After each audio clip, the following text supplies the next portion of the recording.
볼 말씀은 요나서 말씀 되겠습니다. 요나서 1장 말씀 되겠습니다. 요나서 1장 1절에서 6절까지의 말씀 함께 보도록 하겠습니다.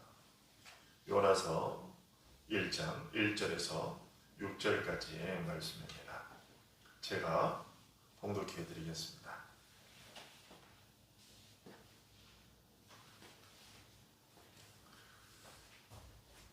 여호와의 말씀이 아미떼의 아들 요나에게 임하니라. 이르시되 너는 일어나 저 큰 성읍 니느웨로 가서 그것을 향하여 외치라. 그 악독이 내 앞에 상달되었음이니라 하시니라. 그러나 요나가 여호와의 얼굴을 피하려고 일어나 다시스로 도망하려 하여 요바로 내려갔더니 마침 다시스로 가는 배를 만난지라. 여호와의 얼굴을 피하여 그들과 함께 다시스로 가려고 뱃삭을 주고 배에 올랐더라. 여호와께서 큰 바람을 바다 위에 내리시매 바다 가운데에 큰 폭풍이 일어나 배가 거의 깨지게 된지라. 사공들이 두려워하여 각각 자기의 신을 부르고 또 배를 가볍게 하려고 그 가운데의 물건들을 바다에 던지니라. 그러나 요나는 배 밑층에 내려가서 누워 깊이 잠이 든지라. 선장이 그에게 가서 이르되 자는 자여 어찌함이냐. 일어나서 내 하나님께 구하라. 혹시 하나님이 우리를 생각하사 망하지 아니하게 하시리라 하니라. 아멘. 오늘부터 우리는 또 당분간 수요일마다 요나서를 살펴보게 될 텐데요. 오늘부터 살펴볼 요나서는 하나님께서 선지자 요나에게 니느웨로 가서 하나님의 심판의 말씀을 전하라고 소명을 부여하신 이야기죠. 선지자 요나가 어떤 사람이냐? 이 사실에 대해서 선지자 요나에 대해서 알려진 바는 거의 없습니다. 다만 북이스라엘 여로보암 2세 때 활동했던 선지자로 전해질 뿐입니다. 하나님께서는 요나에게 니느웨로 가서 말씀을 전하라고 하셨는데요. 니느웨는 북이스라엘을 멸망시킨 아수르의 수도였죠. 오늘 보면 2절은 이 니느웨 성읍의 규모에 대해서 큰 성읍이라고 말하고 있습니다. 3장 3절에서는 좀 더 구체적으로 어느 정도 큰 규모의 성이냐라고 했을 때 사흘 동안 걸을 만큼이라고 말하고 있습니다. 오늘날에 우리가 사는 이 부산 지역만 하더라도 사흘 길로 사흘을 돌아다녀서 부산 전부를 다 다닐 수 있느냐? 아니, 제가 볼 때는 어림도 없는 이야기죠. 그런데 이제 3장 3절에서는 그리고 오늘 본문 2절에서는 이 니느웨 성을 가리켜서 큰 성이라고 얘기를 했는데 사흘 길이라 이렇게 얘기했어요. 사흘 길이면 별로 큰 것 같지 않은데 오늘날의 생각으로는 충분히 그럴 수 있습니다만은 요나 시대를 생각해보면 그리고 3장 3절에서 이것이 큰 성읍이라고 얘기했으면 그 당시에 이 성읍은 되게 큰 성읍이었던 것이죠. 비록 사흘길이라도 그 당시의 성곽들이 오늘날과 같은 이런 대도시를 이뤘던 것이 아니기 때문에 이제 충분히 그렇게 우리가 말할 수 있겠지요. 그러면 왜 하나님은 이스라엘 선지자에게 이스라엘 백성이 아닌 아수르의 수도인 니느웨의 백성에게 가서 하나님의 말씀을 전하라고 하셨을까? 지금 요나는 분명히 이스라엘 사람이에요. 그러면 이스라엘 사람들에게 가서 하나님의 말씀을 전해야 될 것 같은데 하나님께서 니느웨 백성에게 가서 말씀을 전하라고 하신 거죠. 왜 그러셨을까? 여러 가지를 생각해 볼 수 있겠지만 우리가 그동안 생각해 보지 못했던 그 한 가지를 우리가 오늘 좀 더 생각해 보면요. 그것은 이것입니다. 이스라엘 백성들의 패역함 때문이었다는 것이죠. 이스라엘 백성들에게 하나님께서 계속해서 말씀을 전하셨죠. 하지만 이스라엘 백성들은 하나님의 말씀에 귀를 기울이지 않았습니다. 그러자 하나님께서는 이스라엘 백성들의 그 패역함에 어떤 변명도 소용없게 하시려고 할례를 받지 않은 이 이방인 민족이 경건하게 가르침을 받는 그런 모습을 보여주심을 통해서 이제 이스라엘 백성들에게 너희들이 얼마나 패역한가를 한번 보아라. 이것을 깨닫게 해주시고 싶으셨던 거지요. 니느웨 백성을 예로 삼아서 이스라엘 백성들의 죄를 더욱더 가중하게 하시려는 거죠. 그리고 또 다른 이유가 하나가 있는데 그것은 오늘 본문에 보게 되면 그 악독이 내 앞에 상달되었음이니라는 그 말씀을 통해서 또 하나의 이유를 보게 되죠. 아수르는 이 이스라엘 북이스라엘의 멸망하기 직전까지 이제 그 당시 그 즈음에 세계 최고의 강대국이었습니다. 그래서 이 아수르가 정복하면서 이제 행했던 많은 악행들이 있을 텐데, 그런데 그들의 범죄, 그들의 악행을 심판할 수 있는 대상이 존재하지 않았습니다. 그들은 누구에게도 처벌을 받지 않을 만큼 강했다는 것이죠. 오늘날 중국이나 미국이 어떤 나라의 그런 압력에도 꿋꿋하게 자국의 이익을 위해서 무슨 일이든지 다 하더라도 어느 나라도 덤비지 못하는 것처럼 말이죠. 그러나 하나님의 보복을 피할 수는 없다라는 사실을 하나님께서 알려주고 계신 것이죠. 아수르가 비록 주변 세계의 부러움을 사는 강대국이 되었다 할지라도 그들의 악독과 제약에 대한 하나님의 심판은 결코 피할 수 없다는 사실, 이것을 알려주시는 것이고, 그리고 그러한 사실들을 통해서 또 이스라엘도 깨달으라는 것이죠. 이런 사실은 동시에 요나서 마지막 4장에서 볼 수 있듯이 또 하나님은 한 영혼이라도 더 구원에 이르기를 원하신다는 사실을 우리에게 알려주죠. 심판은 어떤 사람이라도 어떤 자라도 죄를 범했을 때는 하나님의 심판에서 면제될 수 없다는 사실, 그러나 동시에 그들에게 하나님의 말씀을, 심판의 말씀을 외치도록 하심으로써 그들 가운데 혹시나 또 죄를 깨닫고 뉘우치는 자들을 하나님께서 구원하시고 용서하시기 위한 그런 하나님이시다라는 것을 이제 알려주시기 위한 것이죠. 그런데 하나님으로부터 소명을 받은 요나는 이런 하나님의 마음과는 달리 하나님께서 가라고 하신 니느웨와는 반대 방향으로 향했습니다. 왜 요나는 바다 건너편으로 도망가려고 했을까? 바다를 건너가면 하나님의 힘이 더 이상 미치지 못할 것이라고 생각해서였을까요? 선지자로 활동을 할 정도면 그런 조잡하고 유치한 생각은 하지 않았을 것 같습니다. 그렇다면 왜 도망갔을까요? 그것은 이스라엘 백성들을 통해서 실패를 맛보았기 때문이에요. 물론 우리가 뒤에서도 본 것처럼 니느웨가 이제 이스라엘과는 원수된 나라였기 때문에 그런 원수된 자들이 구원받는 것을 이제 좋게 여기지 않았기 때문에 그랬을 수도 있지만, 그러나 또 한편으로는 우리가 이런 것도 생각해 볼 수 있다는 것입니다. 방금 말씀드린 것처럼 이스라엘 백성들을 통해서 실패를 맛보았기 때문입니다. 요나는 하나님의 이번 부르심을 받기 이전부터 이스라엘 백성들에게 하나님의 말씀을 전해왔습니다. 그걸 어떻게 하느냐고요? 열왕기하 14장 25절을 통해서 확인할 수 있어요.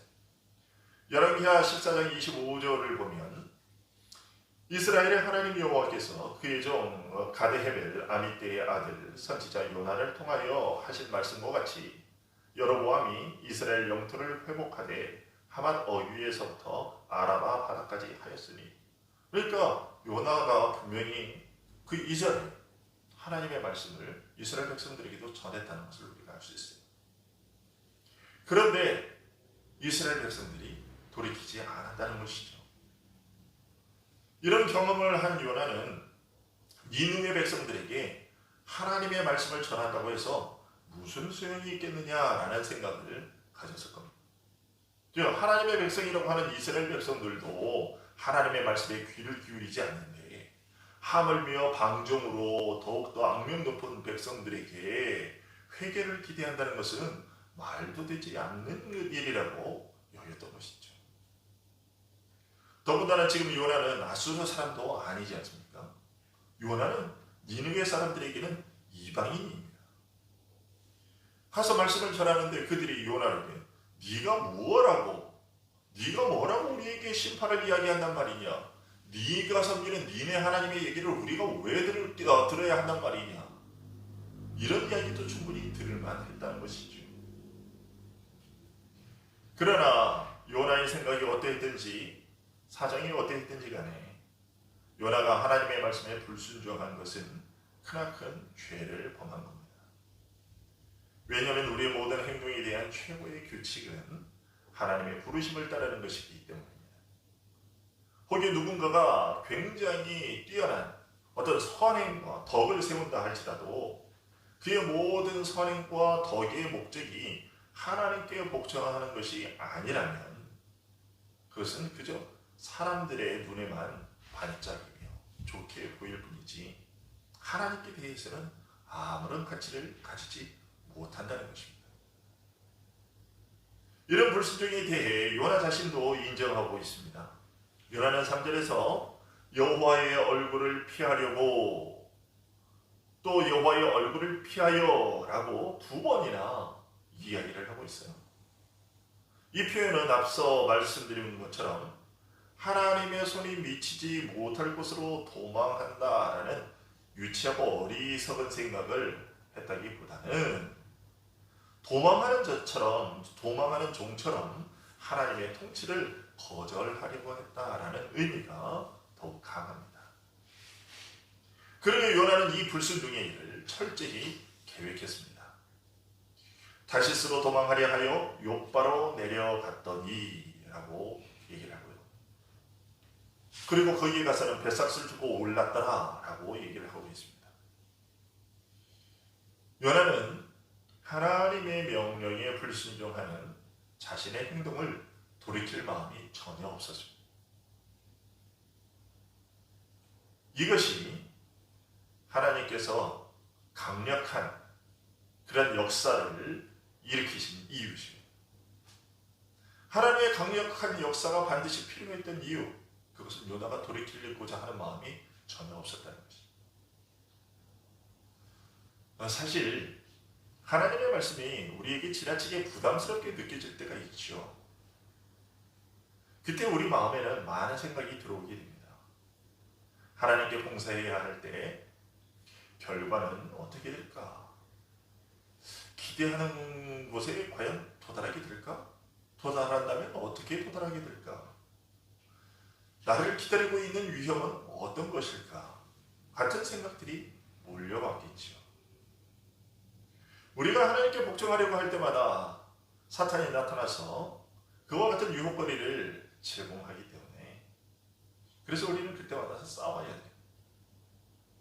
우리의 소명에 반대되는 것으로 보이는 모든 것들을 격퇴시켜야만 한다라는 것입니다.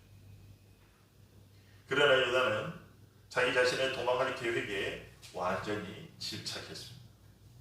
이런 요나의 모습을 통해 우리는 하나님의 명령에 자발적으로 복종하지 않는 사람은 모두가 하나님의 얼굴을 피해 도망하는 자라는 것을 명심해야 됩니다. 요나는 배를 타고 나가지만 그 배를 타고 굳이 나가지 않더라도 뭔가 어떤 다른 수단을 해서 어딘가 멀리 도망가지 않더라도 하나님의 명령에 우리가 스스로 자발적으로 복종하려 하지 않는다면 그것은 이미 요나와 같이 그렇게 멀리 도망하려고 하는 그런 도망자와 똑같다라는 것입니다. 요나는 자신의 이런 부끄러운 모습을 가감없이 우리에게 전함으로써 하나님의 명령에 복종하지 않으며 주께서 명령하신 것은 무엇이든지 또 따르고자 하지 않고 회피하려고 하는 그런 일들이 얼마나 크고 가증스러운 죄인지를 우리에게 알려주고 있습니다. 요나는 자신의 경우를 통해서 우리가 하나님을 대적하게 되면 반드시 이 핑계, 저 핑계로 하나님을 우리가 그의 왕좌에서 밀어내게 되고 동시에 하나님을 어떤 한계에 그렇게 매이도록 하려는 그런 시도를 저지르고 마는 것이다 라는 사실을 우리에게 똑똑히 가르쳐주고 있는 것이죠. 이처럼 하나님의 말씀에 이제 순종하고자 하는 마음이 전혀 없었던 요나, 그 요나를 하나님께서는 그냥 두지 않으셨습니다. 4절은 이렇게 전하고 있습니다. 큰 바람을 바다 위에 내리시매 바다 가운데에 큰 폭풍이 일어나 배가 거의 깨지게 된지라. 사람들은 이런 일을 만나면 우연이라고 생각하지요. 그러나 요나는 자신이 당한 이 일이 우연히 일어난 일이 아니라고 오늘 본문에서 밝히고 있습니다. 요나는 분명히 하나님께서 큰 바람을 내리셨다고 말하고 있습니다. 그런데 이런 사실에 대해 혹 단 한 사람의 잘못으로 인해 그 배에 탔던 다른 많은 사람들까지도 그런 파선의 위험과 고통을 당하고 폭풍이 이리저리 밀려가는 게 하시는 것이 그것이 과연 합당한가? 왜 요나의 죄 때문에 다른 사람까지도 피해를 입어야 되는가? 라고 이렇게 또 질문을 가지신 의문을 품게 되는 분이 있으실지도 모르겠어요. 그에 대해서 우리는 그냥 이렇게 대답할 수밖에 없습니다.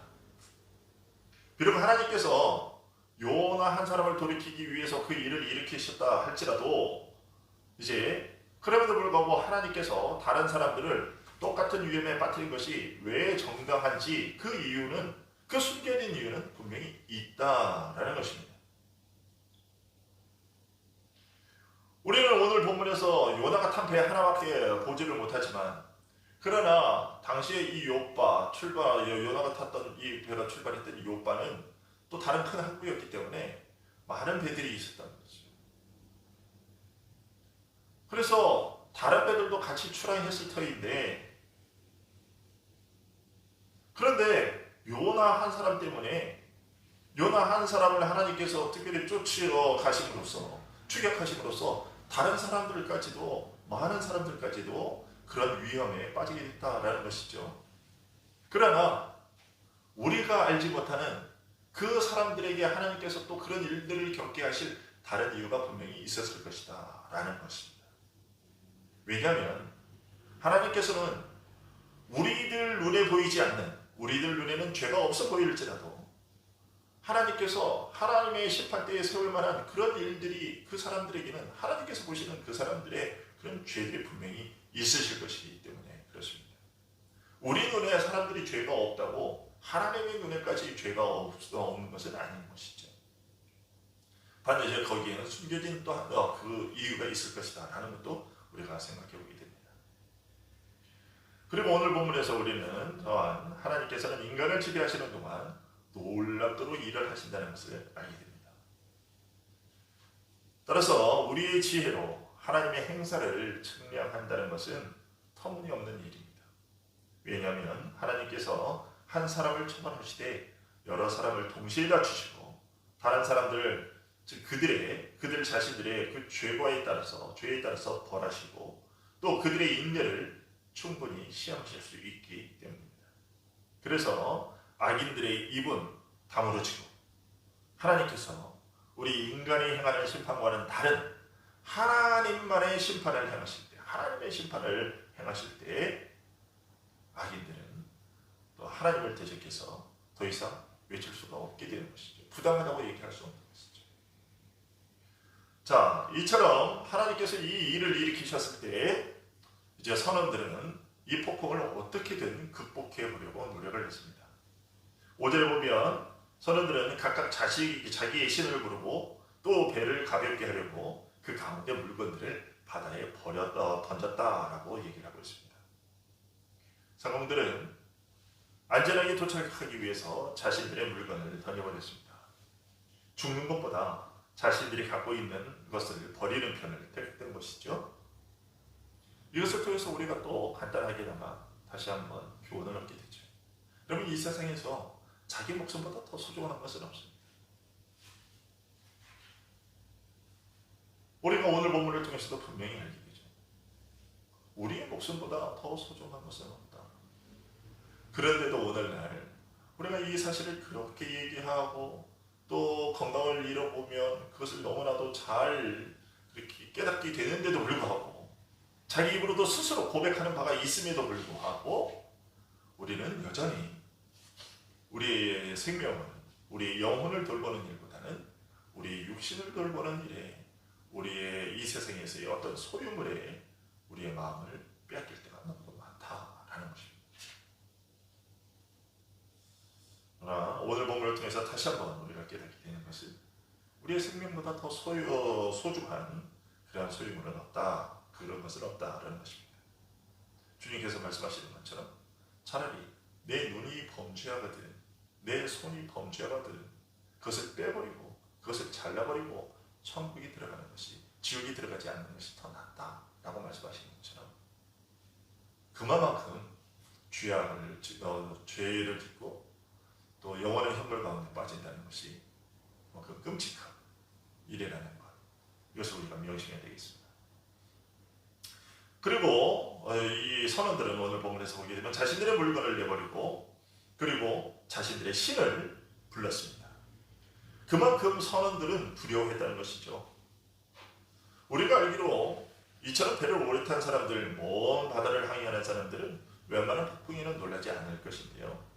그럼에도 불구하고 선원들이 두려워했다라고 한다면 이 폭풍은 보통의 폭풍이 아니었던 것이죠. 그들은 그래서 자신들의 신을 불렀습니다. 그래서 이처럼 사람들은 위험에 처했을 때 어쩔 수 없이 또 하나님을 부르게 되죠. TV 같은 데도 보게 되면 어떤 연예인이 그런 얘기를 하더라고요. 자기가 전에는 불구교였는데 지금 기독교로 개종했다고. 그럼 왜 그렇게 그러면 기독교로 개종하는 이유가 있냐, 뭐 특별한 이유가 있느냐 했더니 부처보다는 하나님이 더 센 것 같아서 그렇게 했다고. 그래서 어쨌든 자기가 개종했고 그래서 지금 많이 좋아졌다고 그런 얘기를 하더라고요. 그렇게 사람들은 위험에 처했을 때 그 신을 부르게 되죠. 그것은 우리 인간들의 마음속에 본래적으로 이제 칼빈 같은 경우에 그것을 종교의 씨앗이라는 말로 표현을 하는데 그렇게 어떤 신에 대한, 하나님께 대한 인식이 있는 것이죠. 그럼에도 불구하고 우리는 우리의 사악함 때문에 마땅히 우리 안에 비춰야 할 이 하나님의 빛을 꺼버립니다. 그러고 나서는 염려와 걱정을 내던져 버리기를 바라고 평안히 살기를 바랍니다. 하나님을 내버리고서 그리고 평안히 살기를 원한다는 것이죠. 그러다가 정말로 자신들이 바라는 것처럼 편안한 삶을 살게 되면 시험을 찾지 않습니다. 그러기에 오늘 본문 5절에서 선원들이 자신들의 신을 불렀다라는 이 사실은 우리 인간들이, 인류가 얼마나 야만스러운 존재인지를 깨닫게 됩니다. 평소에는 그토록 하나님을 멀리하고 자기 마음대로 살고 싶어서 그렇게 종교심을 다 떨쳐내버리면서 심지어 하나님까지도 자신의 마음속에서 다 쫓아내버리고 그 자리를 빼앗아버리면서도 이런 위험한 순간에 가서야 겨우 신을 찾는다라는 것이죠. 하나님을 그때서야 부릅니다. 자신들이 감당할 수 없는 일을 만나게 되니 그제서야 찾는 거죠. 여기서 우리가 배우게 되는 것이 있지요.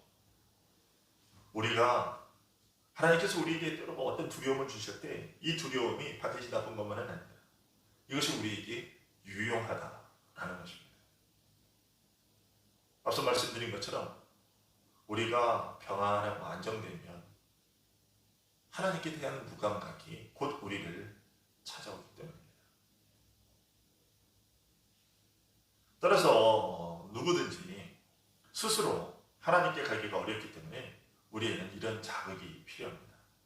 그래서 하나님께서는 우리가 떨만한 정도의 어떤 두려움들, 우리에게 그런 위험들을 주셔서 우리를 괴롭히시는 것이죠. 우리를 자극시켜서 돌아오게 하시고,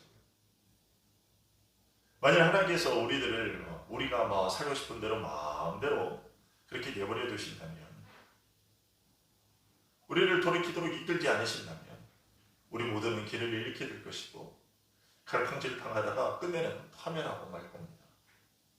이런 사실은 요나가 선원들이 각각 하나님을 불렀다고 말하지 않고 자기의 신을 불렀다고 하는 것에서 더 분명히 드러납니다. 인간에게는 약간의 올바른 그런 어떤 생각이 있기는 하지만 하나님의 성령에 의해서 지도를 받지 않으면 언제든지 길을 잃습니다. 어떤 비슷하게 희미하게 그쪽 방향으로 가는 것 같지만 정확한 방향은 찾지 못한다는 것이죠. 그것이 이제 오늘 본문을 통해서 알게 되는 것이죠. 각각 자신들의 신을 불렀다. 위기를 만났습니다. 아, 우리들의 힘으로는 도저히 안 되는 일이구나. 그래서 이제 자신들이 본능적으로 신을 찾게 되는데 각각의 신을 불렀다라고 얘기를 하고 있잖아요.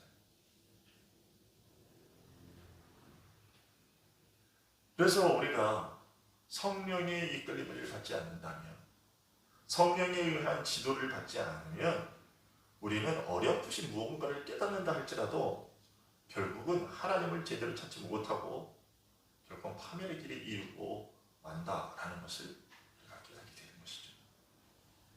그래서 우리가 늘 기도하면서 성령의 인도하심을 구해야만 하는 것입니다. 자, 그런데 사정이 이러한 이렇게 위급한데도 불구하고 요나는 아무 짓도 안 합니다. 요나는 배 밑층에 들어가서 깊은 잠에 빠져 있었다고 얘기를 하고 있습니다. 요나의 무감각이 어느 정도 깊었는가를 짐작할 수가 있습니다. 이런 무감각이 선지자였던 요나에게 일어났다면, 여러분 한번 보십시오. 요나는 지금 하나님의 이 명령을 받기 전에 이스라엘 백성들에게 하나님의 명령에 순종하지 않는다고, 너희들이 그렇게 하나님의 계명을 어긴다고 그렇게 외치고 회개를 요청했던 사람이에요. 그런데 그가 지금 하나님의 명령에 불순종하고 지금 반대 방향으로 달아나고 있습니다. 그리고 이런 아주 위중한 상황인데도 불구하고 깊은 잠에 빠져서 요동치를 않습니다. 이런 무감각이 선지자에게도 일어났다면 하물며 우리 중에 이런 일들을 겪을까 두려워하지 않아도 될 사람이 과연 누가 있겠느냐 하는 것입니다. 우리는 하나님의 법정, 하나님의 심판대를 늘 기억하고 있어요. 그렇게 해서 우리 마음이 불안에 사로잡힐 때 그렇게 하나님의 심판이 우리를 그렇게 집어삼키지 않도록 우리 스스로를 또 늘 자극하고 검토하고 하는 이런 일들, 이런 습관이 우리에게 늘 있어야 되겠다라는 것입니다. 네, 요나는 자신의 구원을 위해서 아무것도 하지 않았어요. 그럼에도 불구하고 요나는 파멸에 이르지 않았습니다. 어떻게 그럴 수 있었는가? 그 요나를 보호했던 것은 무엇인가? 그것은 요나가 자는 동안에도 그의 안전을 지키시고 자신의 종을 불쌍히 여기신 하나님의 자비였습니다. 만일 하나님께서 요나에게 이런 배려를 베풀지 않으셨다면 요나는 분명히 파멸했을 겁니다. 이처럼 하나님께서는 우리가 스스로를 돌보지 못할 때에도 우리를 자주 돌아보시고 우리가 잠을 잘 때에도 지키십니다. 지금 분명히 깨어있어야 할 때인데 깨어있지 않고 잠들어 있는데도 불구하고 우리를 그냥 파멸에 내버려 두시지 않고 우리를 그런 상황 가운데서도 지키고 보호하시는 자비를 베풀어 주신다는 거예요. 그런데 또 이런 사실, 이런 하나님의 은혜를 알면 우리의 죄성이라는 것이 그것을 알고 또 죄를 짓는다는 것이죠. 우리의 불순종의 죄악, 방종함, 여기에 하나님의 이런 자비를 사용하려 해서는 안 될 겁니다. 이스라엘 하나님께서는 불순종하고 도망하는 요나를 붙들고 계셨는데 요나는 자비에 들어있었죠. 그런 요나를 누가 깨우느냐? 이방인 선장이 깨웁니다. 선장은 요나에게 6절에서 일어나서 네 하나님께 구하라고 얘기를 합니다. 아무것도 하지 않고 깊은 잠에 빠져있던 요나에게 선장이 질책하는 것이죠. 선장의 이 질책은 이제 하나님께서 그 선장의 입을 빌어서 요나를 질책하시는 것이죠. 마치 발람이 아무것도 깨닫지 못했을 때 하나님께서 나귀의 입을 열어서 그 발람의 죄를 깨닫게 하신 것처럼 말이죠. 요나는 이런 선장의 질책에 충격을 받았을 거예요. 왜냐하면 하나님의 명령에 자신이 순종했다라면 지금쯤 니느웨 백성을 책망하고 있었을 자기인데 자기가 분명히 지금 니느웨 백성을 책망하고 있었을 텐데 오히려 선자인에게, 이방인에게 자기가 지금 질책을 당하고 있잖아요. 마찬가지로 우리가 하나님의 사람으로서 이 땅에 하나님의 말씀을 마땅히 선포해야 할 우리가 그 말씀을 선포하기를 거부하거나 하나님의 말씀에 따르지 않는다면 오히려 세상으로부터 책망을 받는 위치로 떨어지게 될 겁니다. 그리고 우리는 선자인이 오늘 본 6절에서 혹시 하나님이 우리를 생각하사 망하지 아니하게 하시리라고 한 말을 통해서 우리 인간의 생명이 하나님께 달려있다는 사실을 다시 한번 생각하게 되죠. 선장은 비록 하나님에 대한 온전한 지식은 없었지만 인간이 사망의 위험 가운데서 스스로를 구원할 수 없다는 고백을 하고 있기 때문입니다. 이런 생각은 모든 인간이 마음속에 조금이나마 공통적으로 새겨져 있는 생각인데 그들의 생각처럼 하나님께서 노하시면 우리는 그야말로 비참하게 될 것이고 하나님께서 우리를 돌아보시면 또 순식간에 하나님의 은총과 은혜와 그리고 친절이 우리에게 안전을 가져다 줄 겁니다. 오늘 본문의 이 선장은 하나님을 모르는 이교도인데도 불구하고 그런 생각을 요나에게 얘기했습니다. 그런데도 만일 우리가 하나님의 도움 없이도 안전할 수 있는 것처럼 안전이 우리 손에 달려있다고 생각하고서 하나님을 전적으로 의지하지 않으면서도 만사가 잘 될 것이라고 하나님을 무시한다면 우리에게 과연 무슨 변명거리가 있겠느냐, 우리가 무슨 변명을 할 수 있겠느냐 라는 것을 우리가 생각하게 되죠. 여러분, 말씀을 맺겠습니다. 하나님께서 우리에게 맡겨주신 소명이 때로 부담스러워서 피하고 싶을 때가 있을 겁니다. 하지만 오늘 본문의 요나의 불순종의 모습을 통해서 그것이 얼마나 큰 하나님의 진노를 불러일으키는 일인지를 우리가 보게 됩니다. 이것을 마음에 새기고 비록 버겁고 힘겹게 생각되더라도 하나님께서 우리에게 맡기신 소명을 감당하는 일에서 도망가지 않는 우리들이 될 수 있기를 바랍니다. 또한 우리에게 맡겨진 소명을 다하지 못할 때 세상이 우리를 질책하는 일을 당할 수도 있다는 것을 기억하기 바랍니다. 요나가 선장의 책망을 들었던 것처럼 말이죠. 마태복음 5장 13절에서의 주님의 말씀을 기억하십시오. 너희는 세상의 소금이니 소금이 만일 그 맛을 잃으면 무엇으로 짜게 하리요? 후에는 아무 쓸데없어 다만 밖에 버려져 사람에게 밟힐 뿐이니라. 지금 코로나19 사태를 지나면서 우리가 이런 일을 당하고 있는 것은 아닌지 돌아볼 일입니다. 아울러 우리의 생명은 오직 하나님께 있음을 기억하고 이 코로나19의 종식을 위해서 하나님께 회개하며 기도하는 우리들이 되어야겠습니다. 기도하겠습니다.